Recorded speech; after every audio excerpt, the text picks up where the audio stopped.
बात नहीं रहता, अगर आग पर पड़ना वास्तु जरूरी रहता तो टॉर्चवा इससे करके जलाते कि नहीं जलाते। हम लोग जो आज पढ़ेंगे वो प्रकाश के परिवर्तन, प्रकाश का एक्सरसाइज फिजिक्स का एक्सरसाइज 1 है। यहाँ पे जो हम लोग जानेंगे प्रकाश के बारे में, प्रकाश के परिवर्तन के बारे में। प्रकाश को परिवर्तन में को जानने से पहले हम लोग को तो ये जानना पड़ेगा कि प्रकाश क्या है। जानना पड़ेगा ना। अब प्रकाश क्या है? प्रकाश समझिए एगो भौतिक कारक है जिसकी उपस्थिति में हम किसी वस्तु को देख पाते हैं। प्रकाश जो है एगो भौतिक कारक है जिसकी उपस्थिति में हम किसी वस्तु को देख सकते हैं। अगर प्रकाश नहीं रहता तो हम किसी वस्तु को देख नहीं सकते। समझ रहे हैं ना जी। जैसे ही क्या होता है, यहाँ से प्रकाश निकला, कोई भी वस्तु से प्रकाश निकलता है। देखे होंगे कि आप लोग के घर में बल्ब रहता है, लालटेन रहता ना। ये सब से प्रकाश निकला और वस्तु पर पड़ता है, वस्तु से टकरा करके हमारी आँख पर पड़ता है तो हम किसी वस्तु को देख पाते हैं। समझ रहे हैं। तो प्रकाश को अगर कहेगा, परिभाषा से पूछेगा तो बोलिएगा प्रकाश वह भौतिक कारक है, प्रकाश वह भौतिक कारक है जिसकी उपस्थिति में हम किसी वस्तु को देख सकते हैं, किसी वस्तु को देख सकते हैं। याद रहेगा। प्रकाश वह भौतिक कारक है जिसकी उपस्थिति में हम किसी वस्तु को देख सकते हैं। आपको पता है प्रकाश जो गमन करता है हमेशा सीधी रेखा में। कौन रेखा में? प्रकाश जो गमन करता है हमेशा कौन रेखा में? सीधी रेखा में। देखिए सबसे पहले प्रकाश का परिभाषा हम लोग लिख लेते हैं। प्रकाश का ना जी, प्रकाश वह भौतिक कारक है, भौतिक कारक है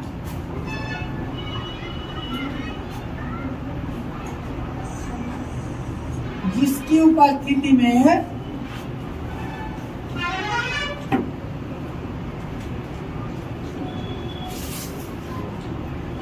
हम किसी वस्तु को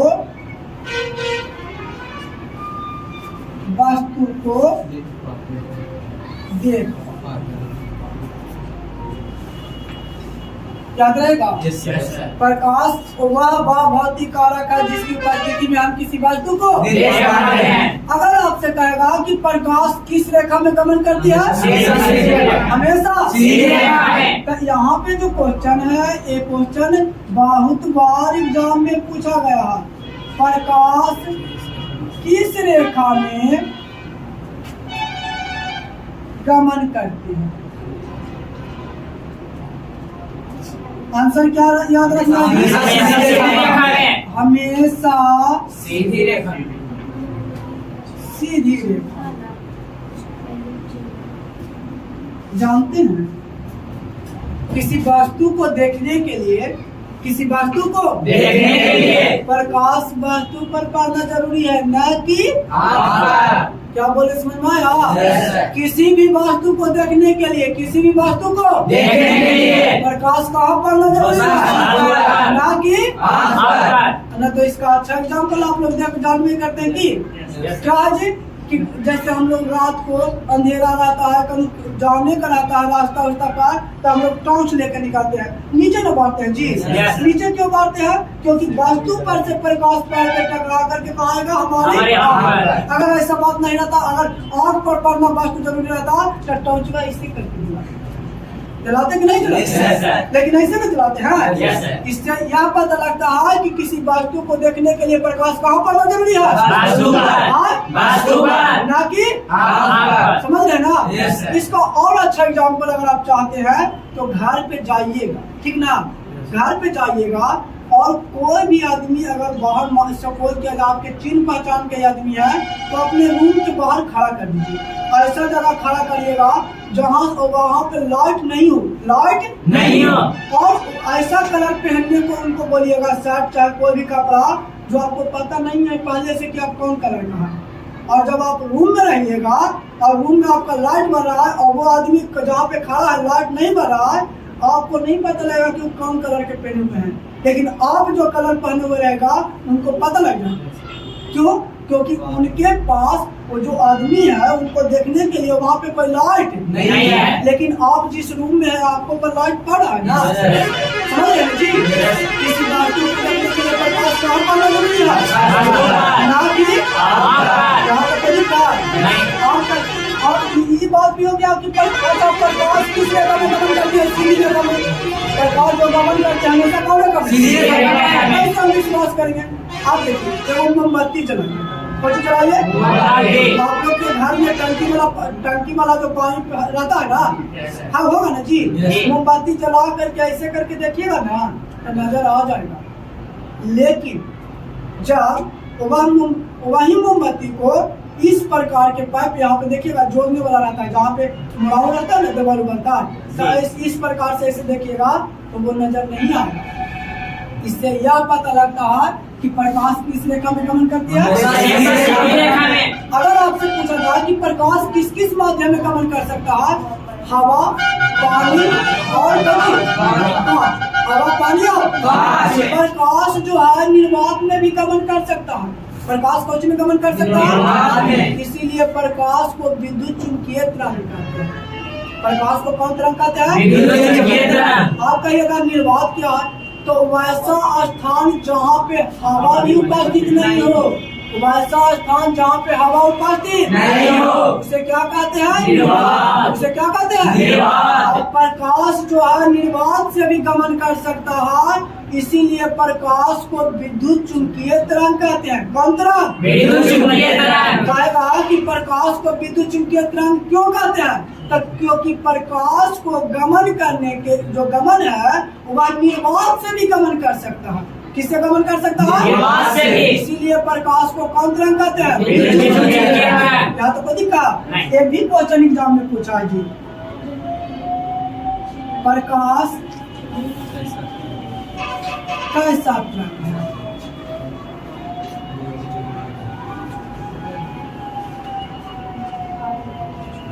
विद्युत चुंबकीय। प्रकाश कैसा तरंग है? विद्युत चुंबकीय तरंग। कैसा?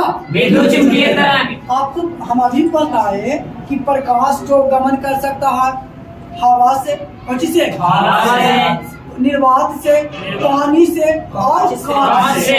जानते हैं सब में प्रकाश का वेग अलग अलग होता है। अगर आपसे कहेगा कि हवा में हवा में प्रकाश का वेग, तो इसके लिए आप याद रखिएगा 2.9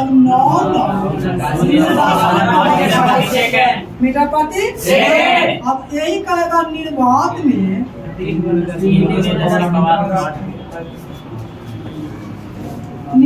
में प्रकाश का वेग 3 × 10⁸ मीटर प्रति सेकंड। अगर कह देगा जल में प्रकाश का वेग,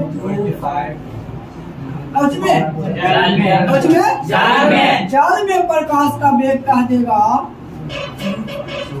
तब 2.25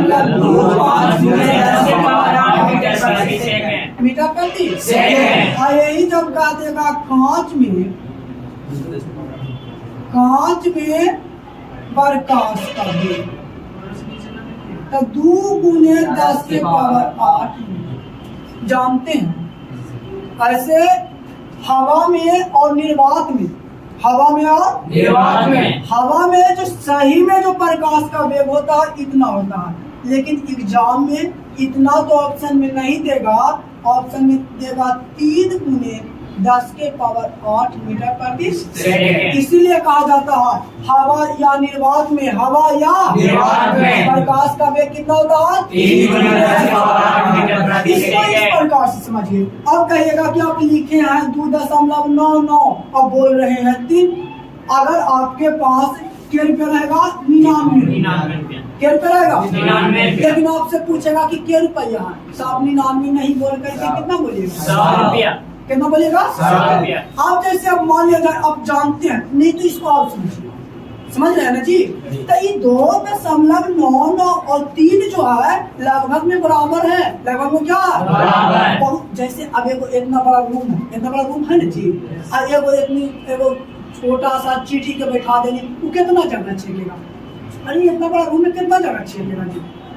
छेकेगा जगह जी नहीं, ना के बराबर जगह छेकेगा। लेकिन रियली मायने में कहा जाए वो जगह तो छेक रहा, रियली मायने में वो जगह छेक रहा है ना, लेकिन रूम के अपेक्षा बहुत कम जगह छेक रहा है।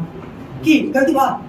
अगर इसको में अब जानते हैं कि इसको में पूरा 125 लड़कर बैठ सकता है, ये वो लड़कर बैठेगा तो कहेगा कि कितना जगह बच रहा है, पूरा तो खाली है, बोलेंगे कि नहीं बोलेंगे? तो वही याद रखना, हवा में या निर्वात में प्रकाश का वेग कितना होता है?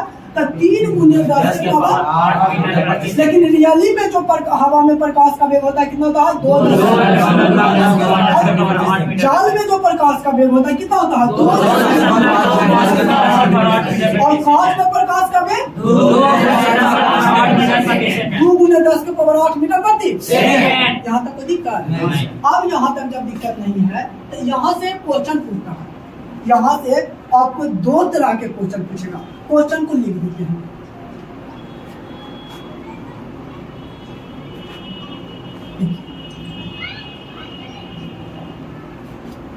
क्वेश्चन कहेगा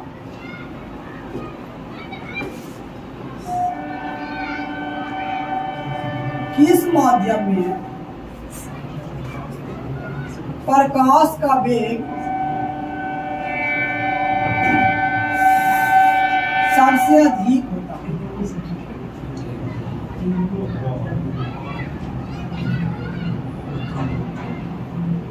किस माध्यम में प्रकाश का वेग सबसे अधिक होता है? तो देखिए, अगर ऑप्शन में निर्वात रहेगा, ऑप्शन में कौन सा रहेगा? निर्वात। तब निर्वात मारिएगा। अगर निर्वात ऑप्शन में नहीं है तो क्या मारिएगा? हवा।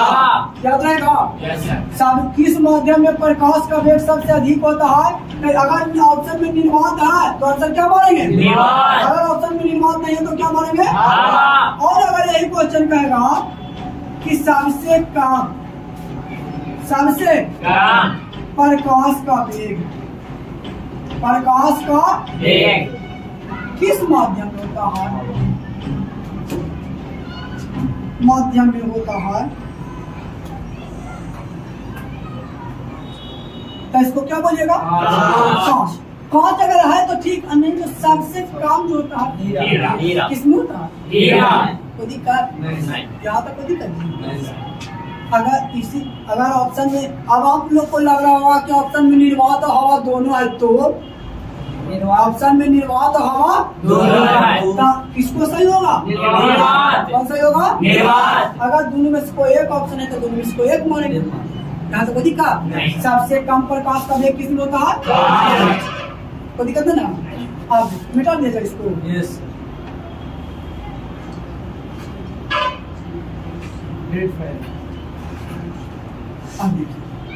अब कहेगा जानते हैं जो प्रकाश है, क्या चीज? प्रकाश एक प्रकार का ऊर्जा है। प्रकाश एक प्रकार के क्या है? ऊर्जा। जैसे अब हम लोग को जो प्रकाश मिलता है ना, तो हम लोग को जो प्रकाश या तो बल्ब किससे मिलता है, या तो ऐसे तो जनरली ज्यादा ऊर्जा जो मिलता होगा सूर्य के द्वारा ही मिलता है। किसके द्वारा? सूर्य के द्वारा। सूर्य में ऊर्जा का जो मुख्य स्रोत है नाभिकीय संलयन। नाभिकीय संलयन जब हम लोग केमिस्ट्री पढ़ेंगे उसके बारे में एक एक्सरसाइज बहुत बेहतर ढंग से है। बस अभी कह रहा है कि जो ऊर्जा जो है एक प्रकार, प्रकाश जो है एक प्रकार के क्या है? ऊर्जा। प्रकाश एक प्रकार का क्या है? ऊर्जा। जैसे ये लाइट बन रहा है, तो ये जो है विद्युत ऊर्जा है। कौन ऊर्जा? विद्युत ऊर्जा जो बदल गया है कौन ऊर्जा में? प्रकाश। विद्युत ऊर्जा बदल गया कौन में? प्रकाश। तो याद रहेगा प्रकाश जो है एक प्रकार का क्या है? ऊर्जा। या तो कह सकते हैं उष्मा है। अगर जैसे अभी तो अब लगभग से आपके घर में उजला वाला बल्ब बरता है, बता ना जी।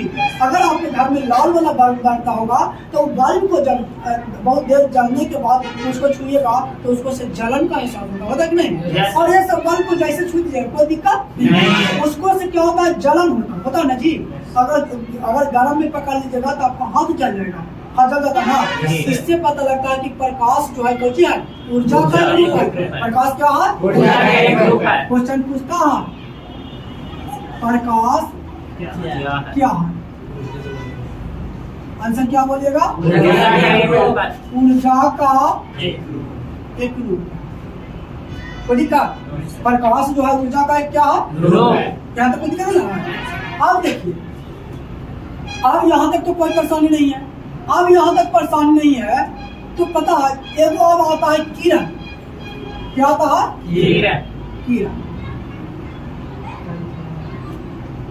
प्रकाश के गमन पथ को, प्रकाश के गमन पथ को कहने का अर्थ यह है कि प्रकाश जिस रास्ता पे चलता है, प्रकाश जिस रास्ता पर चलता है उसे हम क्या कहते हैं? किरण। हाँ? किरण। प्रकाश के गमन पथ को किरण कहते हैं। प्रकाश के गमन पथ को क्या कहते हैं? किरण। याद रहेगा। Yes sir. प्रकाश के गमन पथ को, गमन पथ को क्या कहते हैं? किरण। किरण। प्रकाश के गमन पथ को क्या कहते हैं? किरण। दिक्कत अब बहुत सारे किरण मिल गया, ढेर में। प्रकाश के गमन पथ के तो हम किरण कह दिए। अब बहुत सारे जब किरण मिल जाता है तो उसको या तो किरण पुंज या तो प्रकाश पुंज, या तो किरण पुंज या तो प्रकाश पुंज। याद रहेगा। Yes sir. प्रकाश के गमन पथ को किरण कहते हैं, प्रकाश के गमन पथ को किरण। और जब बहुत सारे किरण मिल जाता है तो उसको क्या कहेंगे? किरण। किरण पुंज या प्रकाश पुंज। याद रहेगा जी। प्रकाश पुंज या किरण पुंज।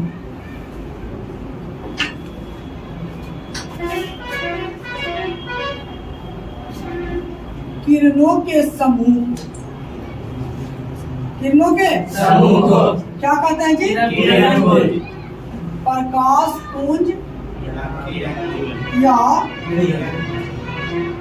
किरण पुंज।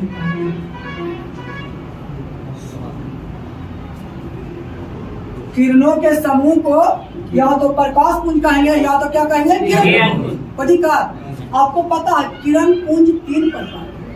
किरण पुंज क्या प्रकार के? किरण पुंज जो होता है क्या प्रकार?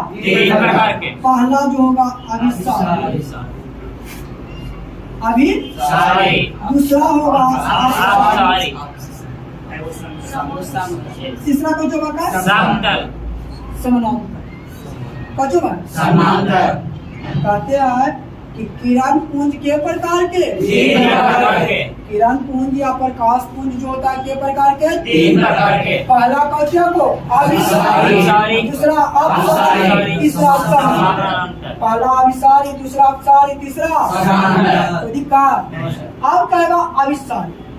अभिसारी को इस प्रकार से समझिए, जैसे इनमें से गया यहाँ पे मिल गया, ये गया यहाँ पे मिल गया, ये गया यहाँ पे मिल गया, मतलब सब जा करके एक बिंदु पर मिल जाता।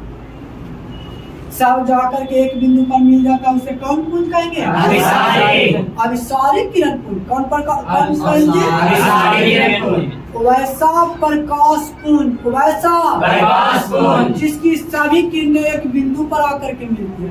सभी किरणें एक बिंदु पर आकर मिलती है, उसे कौन किरण पुंज कहेंगे? और वैसा किरण पुंज जिसकी सभी किरणें एक बिंदु से निकलकर चारों दिशाओं में फैल जाता है, चारों दिशाओं में फैल जाता है, उसे कौन किरण पुंज कहेंगे? जैसे मान लीजिएगा ये टॉर्च है ना, इन्ने गिला इधर इधर सगरों चाल के लिए मिला दूंगा। तेरा काका कौन सी? वैसा किरण पुंज जिसकी सभी किरणें, वैसा किरण पुंज जिसकी सभी किरणें एक बिंदु से निकलकर चारों दिशाओं में फैल जाती है, कौन सी कहलाएगा? अपसारी किरण पुंज। और वैसा किरण पुंज जिसकी सभी किरणें आपस में समानांतर, आपस में क्या होता है? समानांतर। समानांतर कहने का मतलब कि उसके बीच की दूरी हमेशा आपस में बराबर होगा, उसके बीच की दूरी आपस में हमेशा क्या होगा? बराबर। जैसे ए जो है कौन किरण पुंज है? समानांतर। कोई दिक्कत? इसको आप परिभाषा लिख लेते हैं।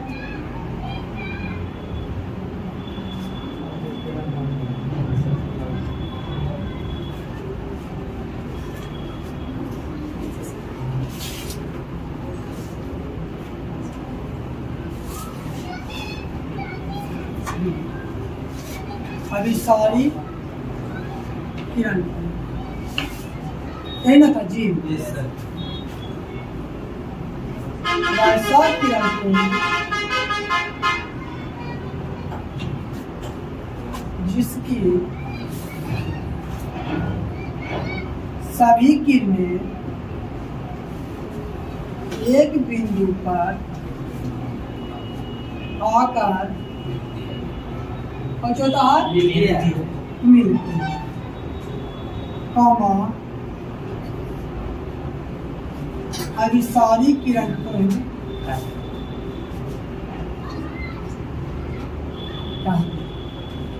याद रहेगा। वैसा किरण पुंज जिसकी सभी किरणें एक बिंदु पर आकर मिलती है।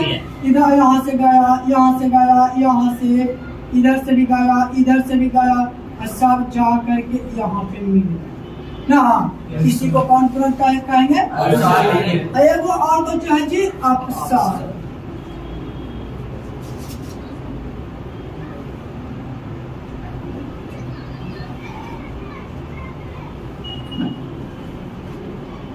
वैसा किरण पुंज वैसा जिसकी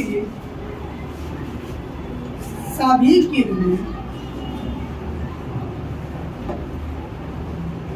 एक बिंदु से निकालकर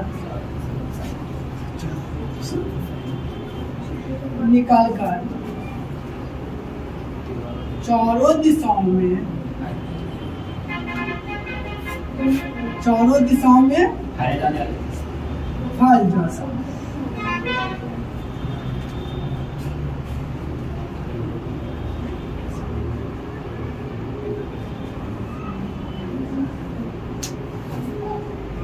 इसे कौन किरण पुंज कहेंगे? जैसे इसको इस पर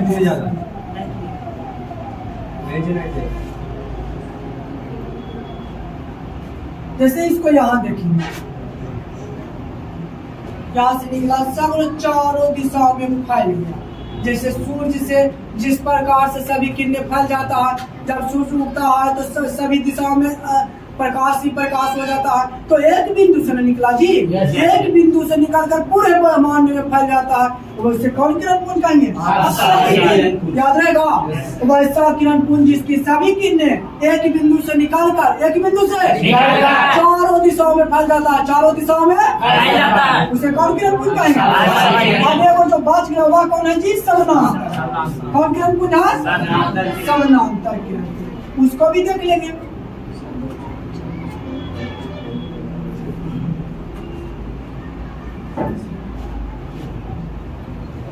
वैसी किरण पुंज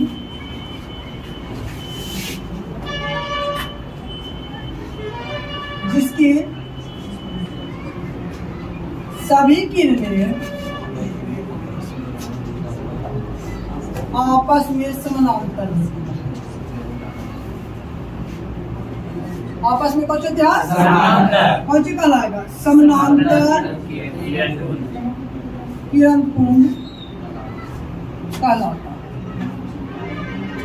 देखिए जैसे समानांतर समझेगा, आप लोग देखे होंगे रेल का पटरी देखे ना जी, वह रेल का जो पटरी होता है बराबर दूरी पर रहता है कि नहीं रहता? कितनों दूर आप चल जाइए वो नहीं सकेगा, उसी को समानांतर कहते हैं। जब दो रेखाओं के बीच की दूरी आपस में हमेशा बराबर होती है, जब दो रेखाओं के बीच की दूरी आपस में हमेशा इसे क्या कहते हैं? समानांतर। तो वैसा किरण पुंज जिसकी सभी किरणें आपस में क्या होती है? समानांतर। उसे हम कौन किरण पुंज कहेंगे? समानांतर। यहाँ तक कोई दिक्कत? आगे के क्लास में हम लोग दीप्त, अदीप्त और समांगी विसमांगी माध्यम के बारे में अध्ययन करेंगे। कोई दिक्कत? आज के लिए इतना ही।